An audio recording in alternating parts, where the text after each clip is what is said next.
o governo Lula decidiu retomar a cobrança de tributo federal sobre a gasolina e o etanol. A decisão que impacta, sim, a vida do pobre está sendo defendida com unhas e dentes pelos jornalistas, né, e os militantes de esquerda, que na verdade já está se tornando quase que um pleonasmo, né, quase que uma mesma palavra, jornalista no Brasil, né, em certos canais, na maioria deles, e militante de esquerda. Essa é uma desoneração que, ao meu ver, não faz sentido.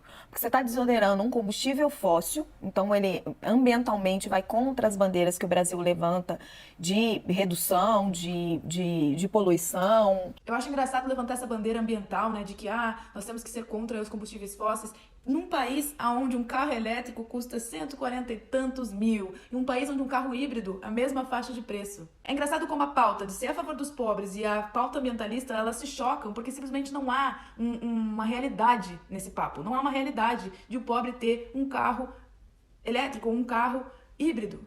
Mal consegue ter um carro, e quando tem, é o que der pra comprar, é o que der pra comprar. E é algo que vai favorecer a classe média. Sempre alguém vai argumentar, mas tem o trabalhador de aplicativo, etc. Mas, gente, pobre no Brasil é quem recebe Bolsa Família, programa social.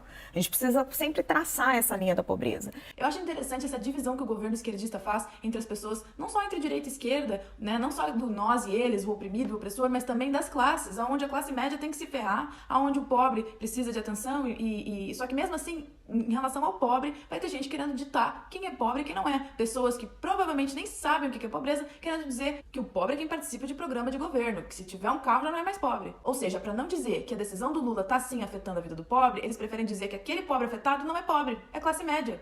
E mesmo que fosse classe média, merece ser prejudicado? A pessoa que lutou, que cresceu na vida, que criou seu empreendimento, se tornou classe média, ele merece ser prejudicado por decisões burras desse governo? Por decisões incoerentes desse governo? Ainda há de se dar graças a Deus que pelo menos o gás de cozinha e o diesel não vão aumentar até dezembro desse ano. O mais irônico, que parece um tapa na cara do brasileiro, é a Fernanda Haddad dizer que a decisão para essa retomada, né, dessa cobrança é simplesmente uma questão de equilíbrio fiscal. Equilíbrio fiscal. Um governo que começou com uma PEC que estoura o teto de gastos. Um governo que começou criando trocentos mais ministérios, simplesmente inchando o Estado, simplesmente gastando mais dinheiro do contribuinte, porque quanto mais cargos eles inventam lá em cima, é mais dinheiro do nosso bolso que vai para aquilo ali, caso alguém ainda não entendeu.